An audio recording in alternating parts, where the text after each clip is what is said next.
Hi, I'm Ramon with the multi.io research team. So our focus here is to go over Ethereum 2.0 and its staking components from a way that non-technical people can understand. There's many misconceptions and confusions around Ethereum 2.0 and its staking upgrade, so I will try my best to clear these up. So what is Ethereum 2.0?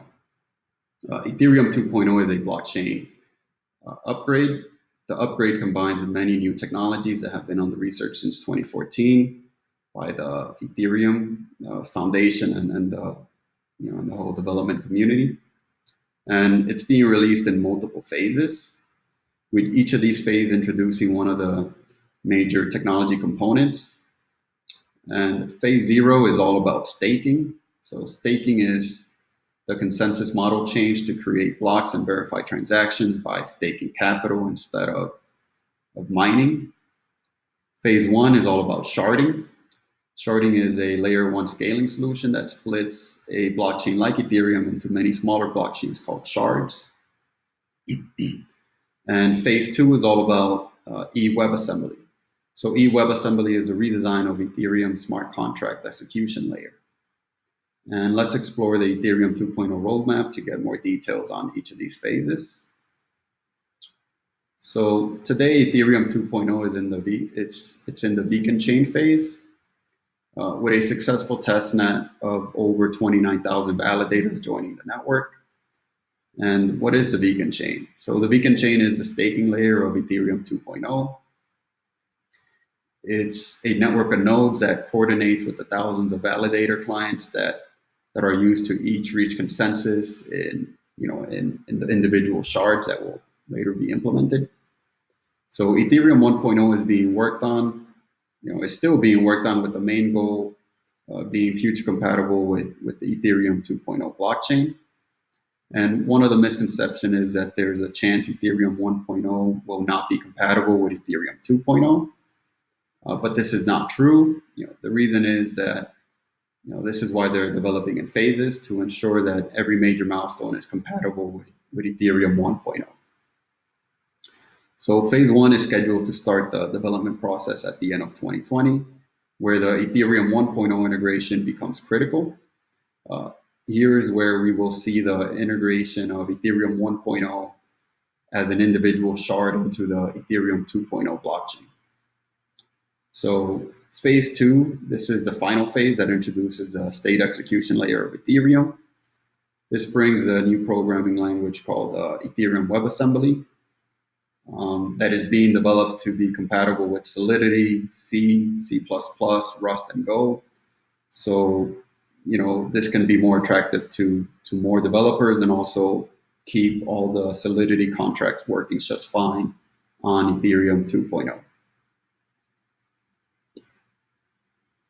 All right, so let's look at proof of stake versus proof of work. The main argument is that proof of stake allows for faster consensus, and proof of stake is necessary for sharding to be effective because proof of stake allows for thousands of validators to be divided into the subcommittees that are needed to verify the blocks in the different shards. And this is something that's not possible in proof of work because of the slow process in reaching consensus. The debate for the most secure consensus is still ongoing, but many of the arguments I've seen are based on hypotheses of thousands of nodes colluding because of the cost of staking capital is less than that of buying mining equipment. But for a system like Ethereum that's had a real cost in the market with enough independent owners by now, staking capital does have a real cost now.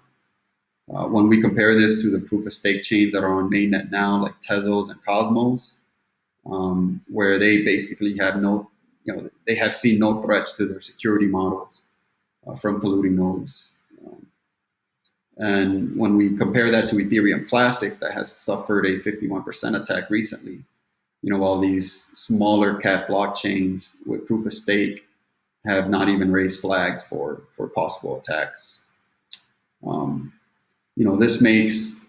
This also brings the fact that mining pools can also make proof of work very unsecure as well. The power to rent hash power is actually very cheap now. for a lot of these high market cap coins.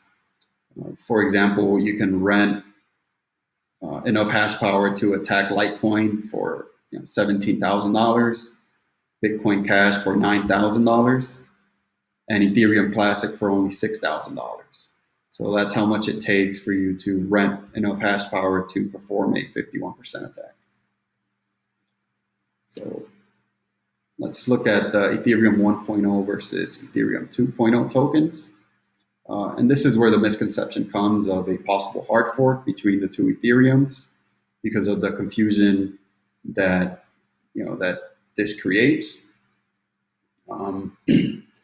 And basically, the beacon chain will require real Ethereum to be staked in order to reach a real consensus and secure real blocks to prepare for the migration. And once this Ethereum 1.0 tokens are moved to the beacon chain, they will not be able to be moved back to Ethereum 1.0. Basically, validators that choose to stake Ethereum on the beacon chain will start receiving staking rewards, but there will be no transactions on this beacon chain, and no one can build on top of the beacon chain. So there's absolutely no competing with Ethereum 1.0 blockchain because the beacon chain needs Ethereum 1.0 in order to continue. Okay, so let's look at the community support for Ethereum 2.0. And in the Ethereum community, the public debate around Ethereum 2.0 and staking specifically has been very supportive. We're now seeing more of Ethereum's original use cases like decentralized exchanges and stablecoin transfers becoming a big part of the network usage. Therefore, it's understood that scaling needs to come quick in order for these use cases to keep growing. And we'll explore the strong community support. Now, it's hard to make a conclusion from social media on what people are thinking, but when the community is against something, there is a strong rally around that message. I myself have not seen or have not been able to find any strong support for people against Ethereum 2.0. We can compare this to the recent Zcash block reward changes that raised a very strong negative press. And there was it was a clear fact that many in that community strongly disagreed with those changes, and we're just not seeing that here with Ethereum 2.0. And most importantly, the teams building on top of Ethereum have strong support for Ethereum 2.0, especially the bigger DeFi apps like MakerDAO, Compound, Uniswap, and Kyber have all mentioned support for Ethereum 2.0. Let's look at the open finance boom. Now, everyone in the blockchain community understands that in order for Ethereum to keep its dominance in the smart contract world, the network must scale. And we've seen the growth and adoption of many of these original use cases described in the Ethereum white paper gain massive traction this year. And Ethereum has an absolute dominance on decentralized exchanges, on the money market lending apps, and on the issuance of trusted stablecoins and gold-backed tokens. And another reason Ethereum has to scale is because these new blockchains that are being launched every month are going head-to-head with Ethereum, trying to capture the market share of these applications that I just described. And many of these blockchains are very well funded. Some even have some new technologies that deserve its merit.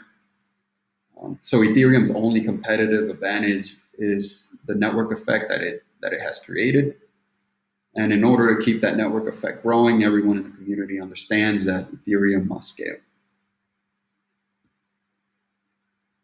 And a little history on Ethereum. One of the biggest reasons that the community supports Ethereum 2.0 and its staking consensus change is because the change was always in the roadmap.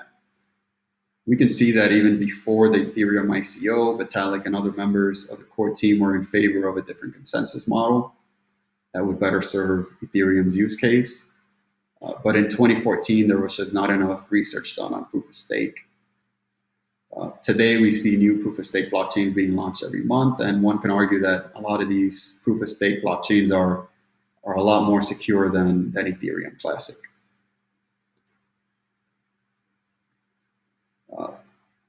Now let's look at Ethereum 2.0 staking versus other proof of stake chains. So there's many different versions of proof of stake, but 3 are the most popular right now. We have delegated proof of stake, liquid proof of stake, and bonded proof of stake. Over the years, we've seen proof of stake blockchains raise 30 to 300 times more money than the original Ethereum ICO. EOS raised $4 billion to build their delegated proof of stake consensus protocol. And DPoS works like an election system in which a fixed number of block producers are authorized to secure the network and vote on the blocks.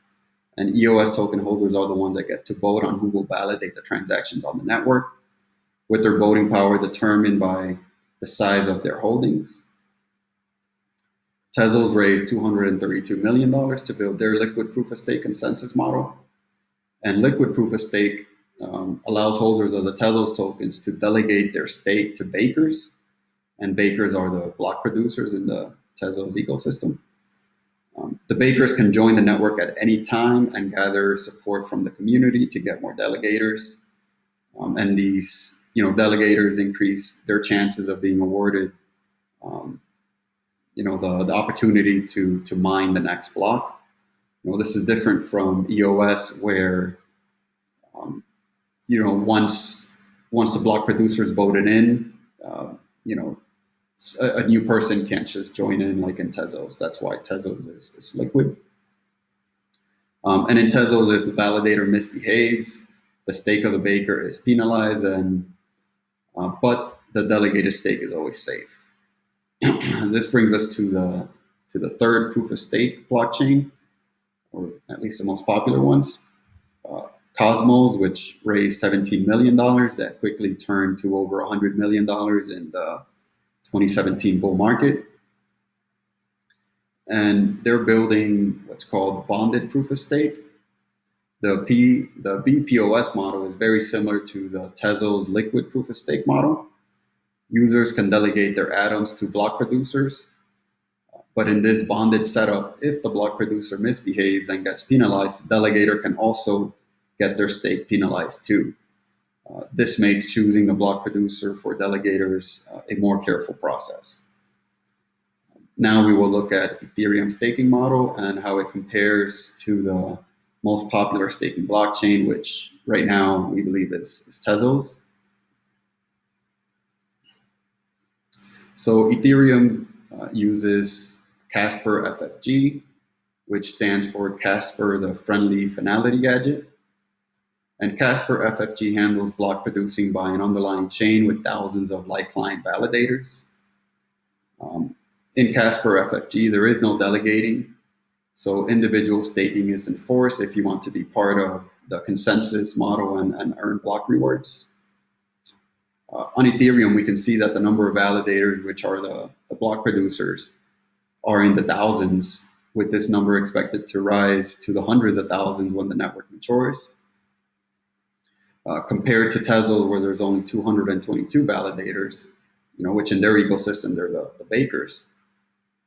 But there is a very high participation of delegators, but these delegators do not have to run validator software or lock up their capital. They just simply delegate to the block producers. So each validator on Ethereum 2.0 has to deposit 32 Ether in order to start producing and testing blocks. A single user can run more than one validator, but it's important to note that each validator is a separate instance, and the network will not make any connection between the two. And depositing more than 32 ETH into one validator contract gives your validator no advantages over everyone else's. In fact, if you run more than one validator client at any given moment, they can be performing different responsibilities. Since Ethereum validators vote on blocks from different shards, your validators will be spread out, providing consensus, making it impossible to get them to collude together. And we can see why this setup requires a higher amount of capital to be locked and is more decentralized than the current staking system that support delegated staking, that require no capital lockup. They basically require no capital lockup to earn block rewards. Another centralization we've seen has been around cloud hosting providers. And Ethereum 2.0 discourages this with the offline slashing penalty. One of the drawbacks of staking has been the centralization around the cloud hosting providers, because the validators need to remain online 100% of the time, and many choose to run on a VPS client instead. But Ethereum does have some protocol rules designed to discourage validators from hosting on the cloud. The biggest deterrent is that Ethereum penalizes validators for being offline. And if your validator goes offline at the same time as a big majority of the network goes offline, this penalty increases. So this way, validators are incentivized to host on different networks, so they can minimize the risk of being penalized for being offline when one of these major cloud hosting providers faces a major network outage or decides to stop hosting node software. So, and also Ethereum 2.0 developers are focusing on light staking clients. These clients will be able to run on mobile devices, for example. This enables a higher participation from everyone, and not just like Linux savvy users will be able to validate on this network. And this brings us to staking services, which is another center of centralization that we're seeing around proof of stake blockchains. And for example, Tezos and Cosmos, these users can delegate their balances to block producers without having to lock up their capital. So the exchanges can easily offer staking services by auto-delegating every deposit while maintaining the user's balance completely liquid. But on Ethereum 2.0, but Ethereum 2.0 does not have a delegation rule. So in order to get rewarded for staking, you must deposit into the staking contract where there's a minimum of 18 hours to withdraw from. And this increases depending on the amount of people that are trying to withdraw from the network at any given time.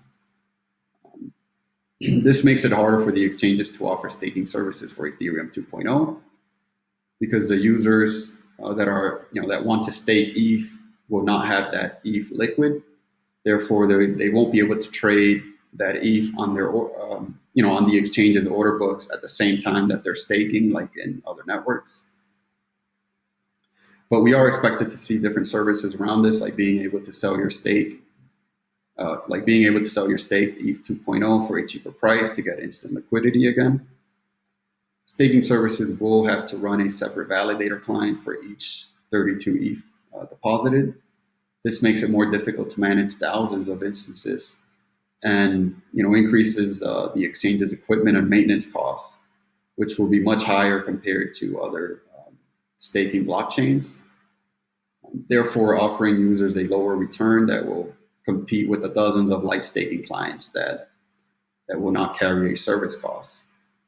It's just simply the fact that staking Ethereum will carry a higher technology cost, will encourage users to not stake with exchanges, because there's just going to be added costs and added fees versus just staking with a light client at your home or through another decentralized solution. All right, so this brings us to our conclusion for the Ethereum 2.0 staking overview.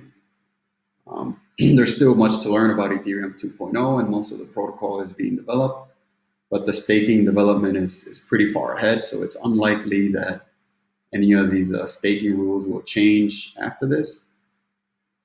And we can see why Ethereum 2.0 proof of stake model is not like any other proof of stake blockchain that exists today. Even with Ethereum's thriving ecosystem of more than $200,000 collected in network fees, every day the token economics makes more sense on Ethereum 2.0, because the capital has to be put at risk and locked in order to get block rewards. Unlike other popular staking blockchains that offer delegated staking and provide high inflammatory rewards for empty blocks, the Ethereum 2.0 development is the largest blockchain development since Bitcoin and Ethereum 1.0, and there's simply no comparison that exists today that we can try to compare Ethereum 2.0 to.